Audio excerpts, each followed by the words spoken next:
연방하원 34지구 의원을 뽑는 선거가 잠시 전 오후 8시 투표가 일단락됐습니다. 이번 선거의 유일한 한인 후보인 로버트 한 후보는 오늘 하루 선거 유세 총력전을 펼치며 유권자들에게 귀중한 한 표를 호소했습니다. 트럼프 행정부가 외국인 미군 입대와 신속 시민권 취득 프로그램인 마부니 프로그램을 유지키로 결정해 주목을 끌고 있습니다. 캘리포니아주 상원이 오늘 이른바 피난처주 법안을 승인함으로써 불법 체류자 단속을 강화하려는 트럼프 행정부와의 전면전을 선언했습니다. LA 총영사걸 가날 지역 내 국적 이탈 접수 건수가 지속적으로 증가하고 있는 것으로 집계됐습니다. 여러분 안녕하십니까? 4월 4일 화요일 RK9 뉴스 시작하겠습니다. 연방하원 34지구 의원을 뽑는 선거가 잠시 전 오후 8시 투표가 일단락되고 현재 개표가 진행 중에 있습니다. 이번 선거의 유일한 한인으로 뛰어들었던 로버트 한 후보는 오늘 하루 선거 유세 총력전을 펼치며 유권자들에게 귀중한 한 표를 호소했습니다. 네, 오늘 첫 소식은 조한규 기자의 보도로 보시겠습니다. 19년 만에 한인 연방하원 의원에 도전하고 있는 로버트 한 후보의 선거 캠프는 오늘 오전부터 투표가 끝나는 오후 8시까지 유권자들의 선택을 받기 위해 총력전을 펼쳤습니다. 가가호 방문은 물론 투표 동료 전화 걸기까지 유권자의 마지막 한 표를 얻기 위해 로버트 한 후보 선거 캠프는 여념이 없었습니다. 이게 진짜 역사적인 무브먼트고 모든 분들이 마음 우러나서 진짜 로버트 리 안 후보를 지지해주고 그리고 또 한인 커뮤니티가 진짜 이렇게 뭉치는 그 파워를 제가 경험해서 진짜 너무 감사하고 너무.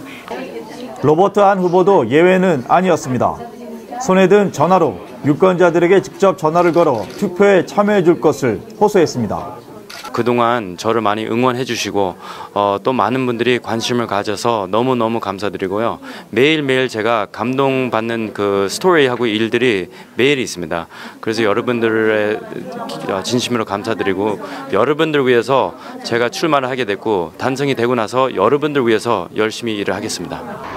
LA 한인타운에서는 서울국제공원을 비롯해 미주 양곡교회, 주향교회, LA 소방구 29 스테이션 등의 투표소가 마련됐지만 대부분 한산한 모습을 보였습니다.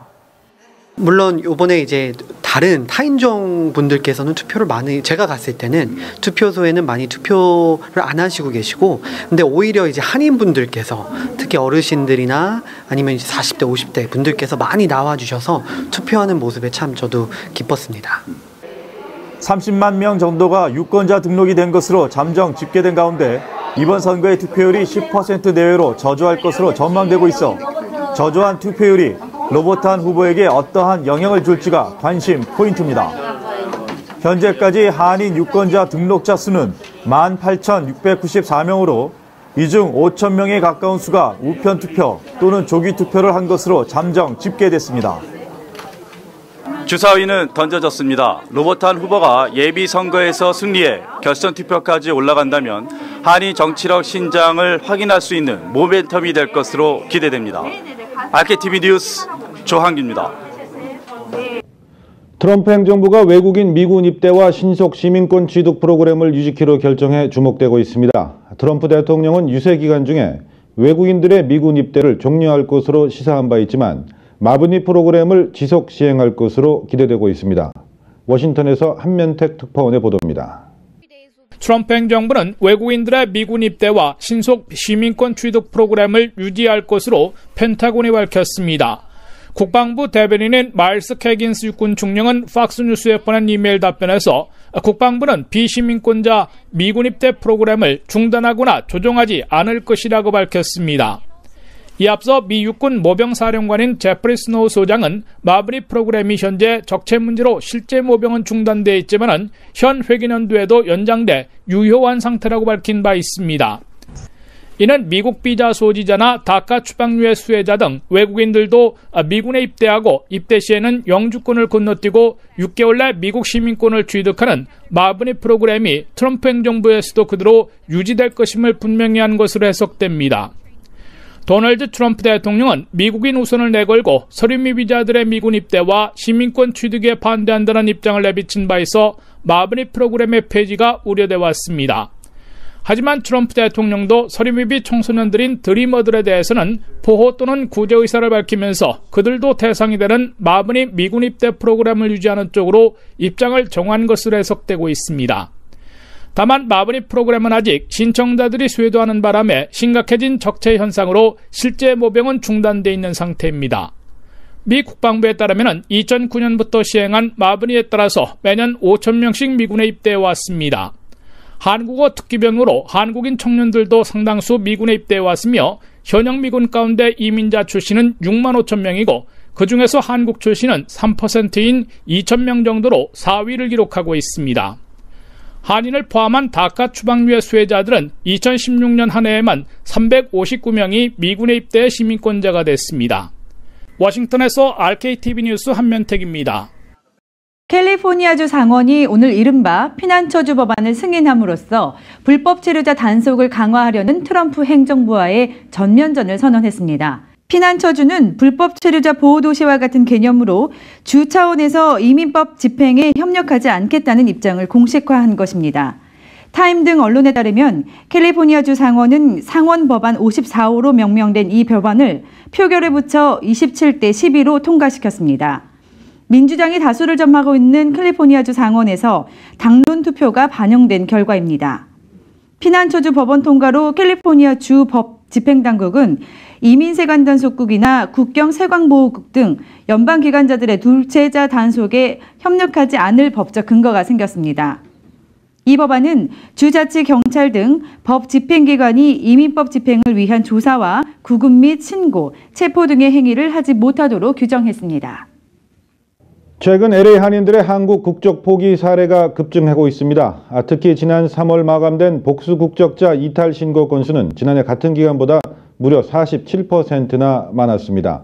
이 소식 문지혜 기자가 보도합니다. 한국 국적을 포기하는 LA 한인들이 늘었습니다. LA 총영사관의 박상욱 영사는 올해 들어 지난 3월까지 3개월간 국적 이탈 신고 건수가 230건이나 접수됐다고 밝혔습니다. 이는 지난해 같은 기간 155건에 비해 47%나 증가한 수치입니다. 특히 한국에서 혼인신고 또는 출생신고가 되지 않은 한인들의 문의가 많았습니다. 자녀 출생신고를 안 하면은 한국에 이제 가족관계 등록부에 올라가지 않으니까 이제 자녀는 미국 국적만 가지고 있다 이렇게 생각을 하시는 분들이 많으세요. 그런데 국적법에 의할 때 한국 국적 부여는 출생신고를 했는지 여부와는 관계없이 그냥 한국인을 부 또는 모로 해서 출생했다는 그 사실만으로 한국 국적이 부여가 되거든요. 선천적 복수 국적 남성은 18살이 되는 해 3월 31일 전에 국적 이탈 신고를 해야 하고 부모 중 한 명이 자녀 출생 전 또는 후에 영주권 시민권을 취득하거나 자녀 출생 이후부터 17년 이상 외국에서 거주한 기록이 있어야 합니다. 부모 중 한 명이 영주할 목적으로 체류한 상태에서 출생한 경우가 아니면 국적 이탈이 불가능하고 반드시 병역 의무를 해소해야 합니다. 복수 국적자는 미국에서 공직 진출이 제한될 수 있기 때문에 미리 한국 국적 이탈 신고를 마치는 것이 중요합니다. 지금 이런 국적 이탈과 관련해서 민원이 많이 들어오는 게 이쪽에서 예컨대 뭐 사관학교를 들어간다든지 아니면 그 공직에 진출하려고 하시는 분들이 어느 나라든지 복수 국적자에 대해서는 그런 좀 민감한 뭐 공무 쪽이라든가 정보를 다루는 분야라든가 이런 데는 좀 진출을 제한을 해놨거든요. 만약 신고 기간을 놓쳤다면 25살이 되는 해부터 병역 의무가 사라지는 37살까지 국외 여행 허가를 받아 한국에 입국할 수 있지만 6개월 이상 체류할 수 없으며 영리 활동도 금지됩니다. 선천적 복수 국적 여성의 경우 병역 의무가 없기 때문에 국적 선택 기간인 만 22살이 되는 시점까지 외국에 주소를 둔 상태에서 재외 공간을 통해 한국 국적을 포기할 수 있습니다. RKTV 뉴스 문지혜입니다. 캘리포니아 주정부가 서류 미비자들에게 운전면허증을 발급한 뒤 뺑소니 사건이 큰 폭으로 줄어든 것으로 나타났습니다. 캘리포니아 주정부가 서류 미비자 운전면허증 발급안 AB60을 본격적으로 시행한 지난 2015년 이후 85만 명의 서류 미비자들이 운전면허증을 발급받은 것으로 집계됐습니다. 그런데 이 기간 뺑소니 사건도 크게 감소했습니다. 스탠포드 대학 연구팀이 서류 미비자들에게 운전면허증을 발급 허용 전인 2014년과 발급이 허용된 2015년 뺑소니 사건 발생 건수를 비교한 결과 4,000건이 줄었습니다. 서류 미비자가 많은 LA 카운티의 경우 AB 60 법안 시행 후 운전면허 발급이 급격히 늘어남과 동시에 뺑소니 사건도 눈에 띄게 줄어 둘 사이의 상관관계를 보여줬습니다. 오늘 아침 벨가든스 지역의 바이스클 호텔 앤 카지노에 연방수사당국의 급습이 이루어진 가운데 체포자는 없는 것으로 확인됐습니다. 오늘 바이스클 호텔 앤 카지노에는 연방이민세관 단속국 ICE를 비롯한 국세청 IRS, 그리고 캘리포니아주 갬블링 관리국, 또 연방검찰 등으로 구성된 합동단속반이 수색 영장을 발부받아 대대적인 조사를 펼쳤습니다. 버지니아 카이스 아이스 대변인은 현재 조사가 진행 중인 만큼 구체적인 내용을 공개할 수는 없다고 밝혔습니다. 연방법에 따르면 $10,000 이상의 고액 당첨자가 나왔을 경우 해당 카지노는 당첨자의 신원, 주소지, 소셜 시큐리티 번호 등 세금 정보를 IRS 등 기관에 보고해야 합니다. 네, 뉴스 잠시 후에 계속됩니다. LA 주민 3명 가운데 1명꼴로 추방을 걱정하는 것으로 조사됐습니다. LA 카운티 주민들의 전반적인 생활의 질을 평가한 UCLA 여론조사 결과 이같이 나타났는데, 지난 2월 28일부터 지난달 12일까지 LA 카운티 1,600여 명을 대상으로 여론조사를 벌인 결과 전체 응답자의 37%가 추방을 우려하고 있다고 밝혔습니다. 자신은 합법 체류 신분이지만 친구나 동료, 이웃들 중에 불법 체류자가 있어 이들이 추방될까 우려하는 주민들도 많다는 것입니다.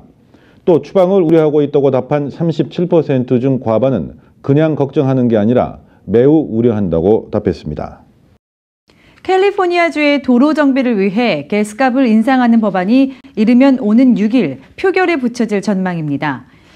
제리 브라운 주지사와 앤서니 랜던주 하원 의장, 케빈 드레옹 주 상원의장과 호세 미디안 의원 등은 오늘 리버사이드 지역 노스팍에서 집회를 열고 도로 정비와 책임 법안의 지지를 호소했습니다.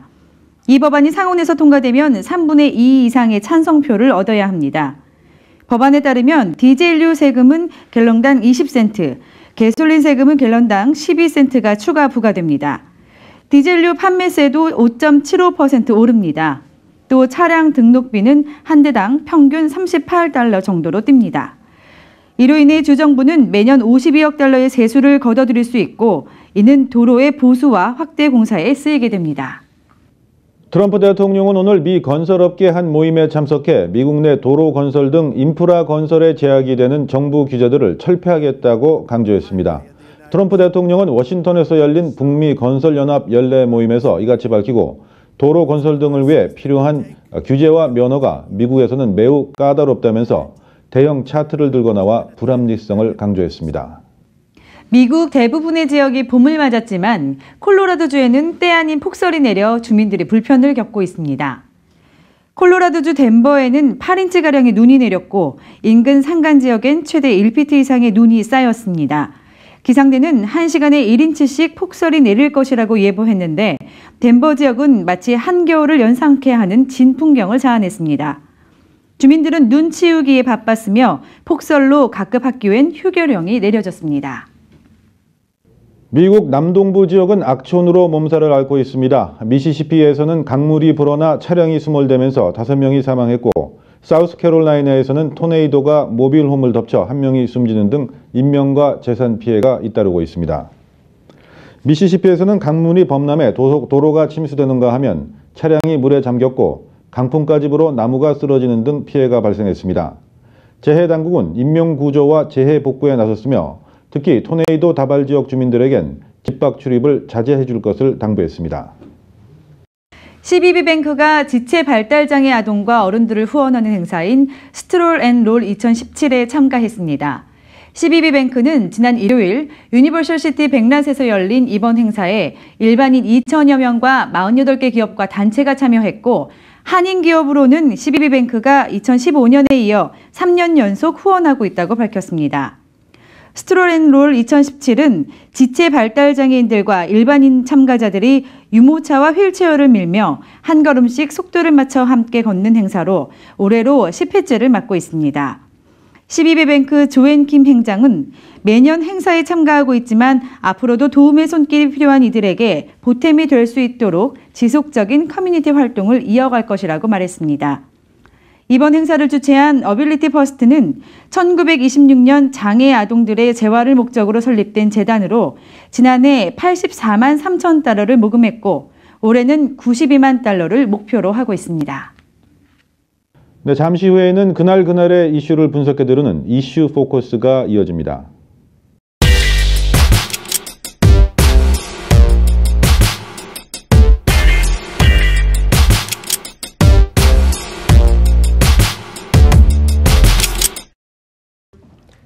안녕하십니까. 이슈 포커스 시간입니다.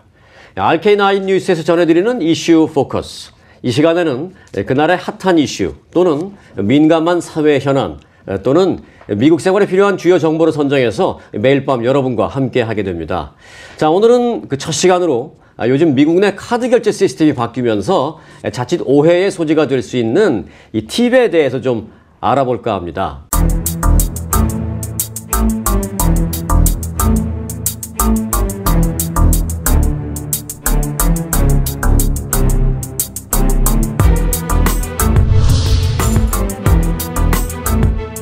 이 자리에 김혜정 기자 함께했습니다. 안녕하십니까? 네, 안녕하십니까? 네, 요즘 그 팁 때문에 스트레스 받는 한인들이 많다면서요? 네, 그렇습니다. 이 한인타운에 직장을 두고 있는 한인 김모 씨가 최근 들어 이제 일을 다 마치고 이제 직원들과 함께 타운에 있는 한 식당에 갔는데요. 거기서 이제 먹고 놀고 마시고 이제 다 일을 본 뒤에 집에 가기 전에 계산을 하고 나서 청구서를 보고 굉장히 깜짝 놀랐다고 합니다. 그 청구서에 이미 팁이 합산이 되어 있는 금액이 나와 있고요. 그것도 이제 18%나 더해 있었기 때문인데요. 10%도 아니고 15%도 네, 아니고 그래서 18%. 그 가게에서 임의적으로 그렇게 계산을 해서 그분은 이제 사인만 하고 뒤늦게 그걸 알게 됐다고 합니다. 이 또 다른 케이스를 보면요. 이 계산서에 나와 있는 팁 안내 금액과 크레딧 카드로 계산을 한 뒤에 받은 영수증에 나와 있는 팁 안내 금액이 달라서 언쟁이 벌어지는 경우도 가끔 있다고 합니다. 이 계산서에는 세금이 붙기 전에 음식값으로 계산을 해서 거기에서 나온 팁의 액수가 안내가 되어 있는데 크레딧 카드로 계산을 하고 난 영수증에는 세금이 부과된 후에 음식값으로 계산된 팁 액수가 나와 있는 겁니다. 그래서 이 계산서에는 팁이 15%, 18%, 20% 이렇게 되어 있다면 이 크레딧 카드로 계산된 영수증에는 15%, 20%, 25% 이렇게 표시가 되어 있는 겁니다. 그 이상이 돼 있군요. 네, 그래서 이게 뭐 엄청난 금액의 차이는 아니겠지만 이 손님들 입장에서는 내가 속았구나 이런 느낌을 받으실 수도 있을 것 같습니다. 네. 우리가 이제 계산서를 받게 되면 크레딧 카드를 주고 네 좋습니다 하고 계산해달라고 하기 전에 한번 보긴 보죠. 네. 그러니까 이상이 없는 것 같아서 크레딧 카드를 주면 다른 액수의 팁이 적혀 나오는 거죠. 네, 맞습니다. 팁이 이제 포함되어 있는 그런 경우에. 네. 그래서 지금 말씀해주신 그분들 항의하셨습니까? 항의? 예, 당연히 항의를 하셨는데 업소 측의 말은 다 똑같습니다. 요즘에 다 그렇다. 6명 이상의 단체 손님들은 우리가 다 그렇게 팁을 애드해서 그렇게 부과를 하고 있다. 이게 다 이 업소들마다 똑같은 얘기를 하고 있는데 이 김 씨 처음 얘기했던 그 사례처럼 최근에 일부 한인 식당들에서는 이렇게 손님들에게 식당이 부과하는 소위 말해서 의무적인 서비스료, 그래서 맨데터리 서비스 차지라는 거를 하고 있다고 합니다. 특히 신용카드로 결제를 할 때는요, 이 신용카드 서명 영수증에 또 다른 팁 항목을 그대로 놔둬서 자칫 이 한인분들이 이중으로 팁을 적어서 낼 수가 있습니다. 그 부분을 좀 조심을 하셔야 될 것 같습니다. 그리고 또 이제 인원이 많으면 서비스 해주시는데도 힘들고 그래서 이제 맨데토리라기보다는 정해진 팁을 일종의 강제로 부과를 시키는 경우가 있는 모양인데 네. 참 민감한 문제네요. 네, 그래서 뭐 요즘에는 대부분의 주류 식당에서 이런 맨데터리 서비스 찰지를 하고는 있는데 이게 이 한인 식당들에서 좀 문제가 되는 이유는요. 이 한인 식당들 같은 경우에는 손님들에게 이를 제대로 공지를 안 해주고 있습니다. 그렇기 때문에 논쟁의 여지가 있는 것 같습니다. 예를 들어서 여기 팁은 포함되어 있습니다. 그러니까 따로 안 쓰셔도 돼요. 네. 라고 좀 얘기해주면 고마울 터인데 그런 얘기 안 하죠. 네. 자세히 들여다봐야 되죠. 네, 사실 그게 의무적인 서비스료, 이 맨데토리 서비스 차지는 업주가 반드시 사전에 이 고객들에게 메뉴판이나 업소 앞에 그걸 명시를 해 두어야 합니다. 네. 이게 변호사들이 항상 하는 얘기인데요. 그거를 지키고 있는 한인 업소들이 좀 많이 없는 것 같습니다. 그러니까 사전에 이제 계산서를 주면서 업주 측에서 손님에게 이를 공지를 해야 하는 거군요. 네, 맞습니다. 네. 그리고 팁이나 의무적인 서비스료 지불은 순전히 고객들의 권리입니다. 그렇기 때문에 서비스가 마음에 들지 않았다 하면 팁 지불하지 않으셔도 됩니다. 근데 그게 쉽지가 않죠. 예, 그래서 어느 업소에는 깜빡 잊고 팁을 안 넣고 나왔는데 종업원이 쫓아나오시는 경우도 있어요. 네. 뭐 이해합니다만. 예. 네. 그래서 보통 영수증에 팁 안내가 나와 있으면 한인분들 그 안내를 보고 팁을 적으시는 경우가 굉장히 많으신데요. 본인 스스로 좀 영수증을 꼼꼼히 살펴보는 습관을 기르시는 게 아무래도 좋으실 것 같습니다. 네. 자, 이 크레딧 카드로 특별히 이제 결제를 할 때 잘 보시기 바라겠습니다. 이미 팁이 부과돼서 나오는 경우가 있습니다. 또 팁이 부과됐다 하더라도 뭐 10%, 15%, 뭐 20% 이렇게 강제로 부과되어 있는 경우가 있는데 사실은 이런 미리 공지를 해야 하고 손님의 동의를 받아야만 한다. 그게 법이다. 이걸 꼭 아시기 바라겠습니다. 참 주는 사람은 좋은 서비스를 받았다는 생각에 고마움의 표시로 내게 되고 또 받는 사람은 그걸 또 알아주어서 고맙다는 그렇게 서로 감사의 마음을 갖게 되는 그게 바로 팁인데 여러 가지 면에서 요즘 좀 오해의 소지, 논란의 소지가 있는 것 같아서 오늘 좀 함께 알아봤습니다. 김혜정 기자 수고 많았습니다. 네, 감사합니다. 이슈 포커스 마치겠습니다. 고맙습니다.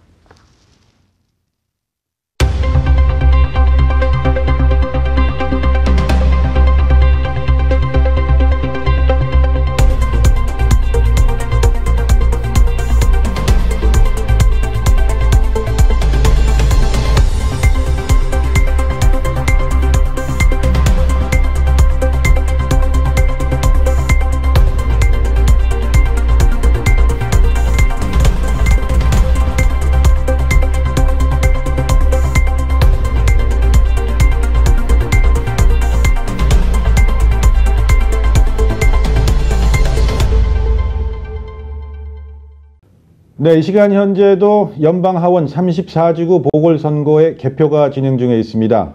오늘 밤 로보탄 후보의 선전을 기대해 봅니다. 이것으로 4월 4일 RK9 뉴스 마치겠습니다. 시청해주신 여러분 고맙습니다.